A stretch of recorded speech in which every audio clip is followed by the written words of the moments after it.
10 years of mystery, misery, and yet hope. Alexandria Lowitzer would be 26 by now. In 2010, she went missing. The then 16-year-old had gotten off the school bus in Spring near Low Ridge Road. She called her mother to say she was walking to pick up a check from work, but she never made it there, nor did she make it back home. Her mother, Joanne Lowitzer, says newly assigned investigators have hope Alexandria may be alive somewhere. It's given her mother all the reason to hold on and keep fighting. Perhaps her daughter will return. Well, my hope every single day is that she'll walk through that door. It's kind of a surreal,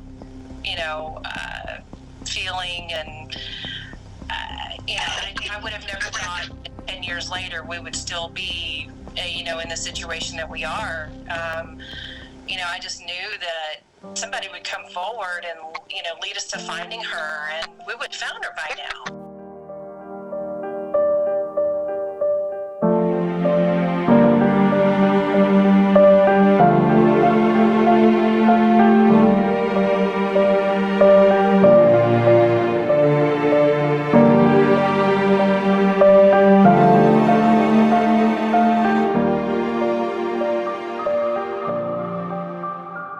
April afternoon in Spring, Texas, 16-year-old Alexandria Joy Lowitzer got off her school bus stop and has never been seen or heard from since.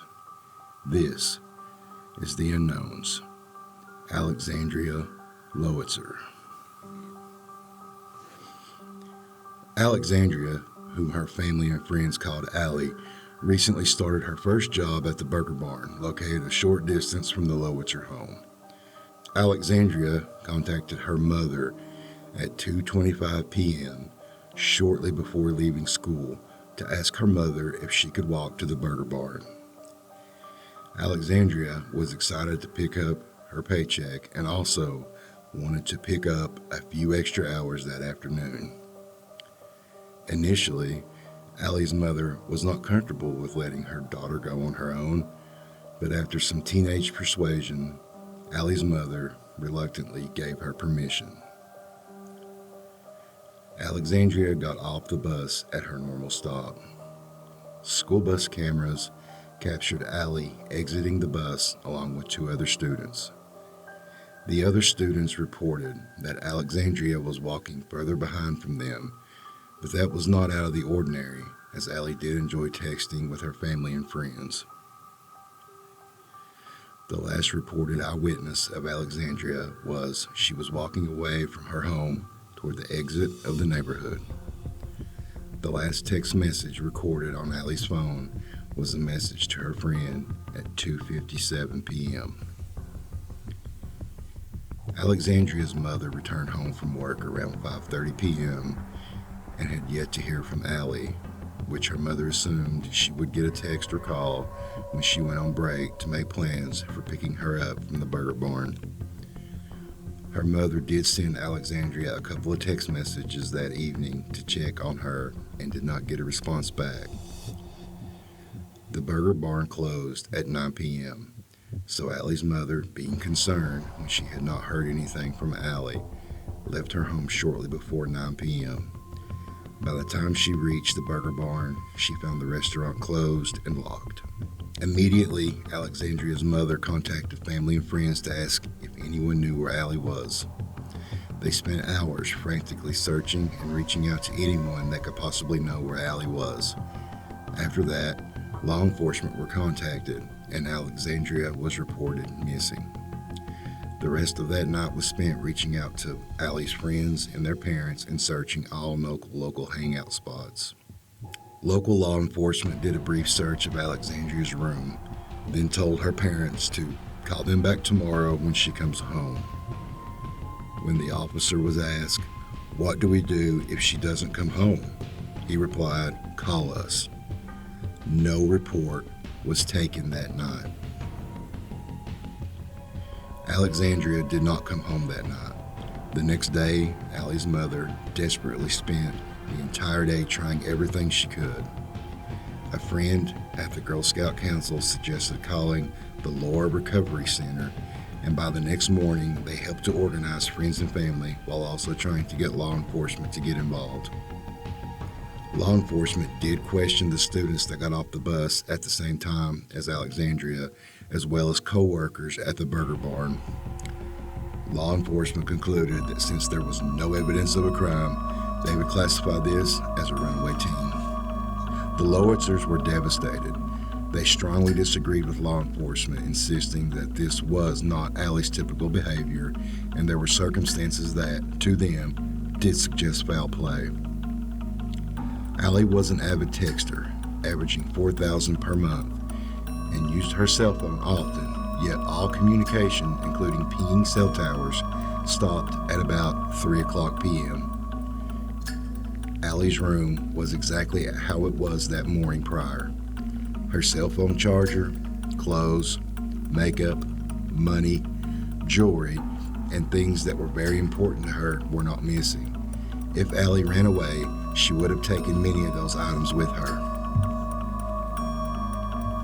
The paycheck she intended to pick up was reported by the manager of the Burger Barn as not being picked up yet.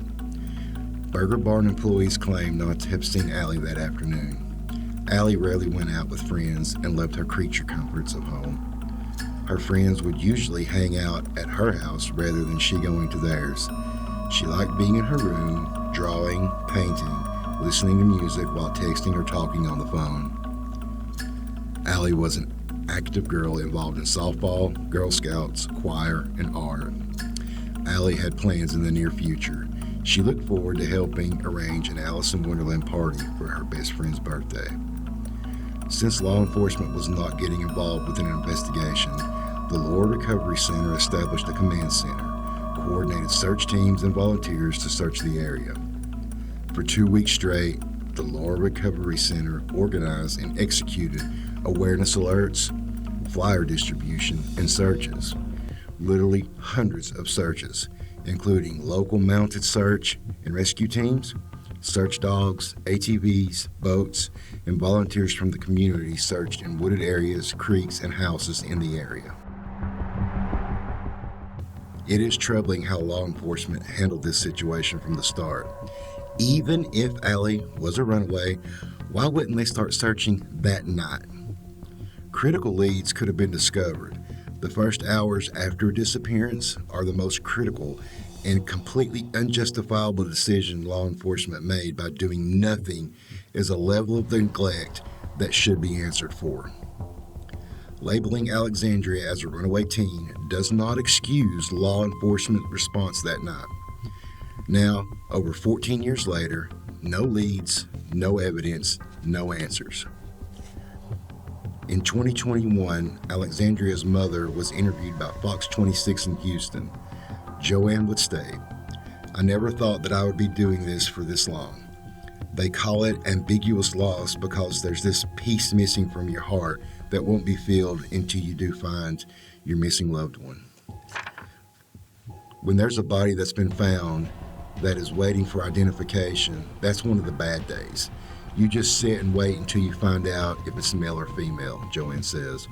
Explaining that closure of any sort can be a huge relief to families of the missing. She would also like to give this advice to anyone who has a missing loved one. Don't sit and wait. You've got to take action yourself. You've got to start looking for your missing loved one yourself. And I can't stress enough that there are people out there that care and will help you. Just don't sit there and wait. Social media has increased the impact on missing person cases, creating public awareness that could help bring about the one tip that could change lives. It could be as simple as sharing a missing person flyer to creating a whole social media outlet dedicated to telling the stories of the many families who have missing loved ones. Just as in most cases, misinformation and speculation have crept into this case.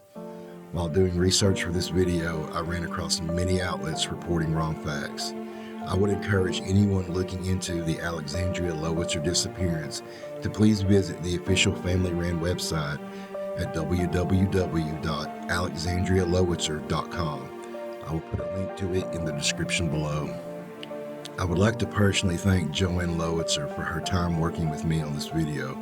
Her website was a valuable source. Thank you so much. Please share this video to help spread Alexandria's story and create public awareness. If you have any information on Alexandria Lowitzer, please contact the tip line through Alexandria's official website or contact your local FBI office. This has been The Unknowns.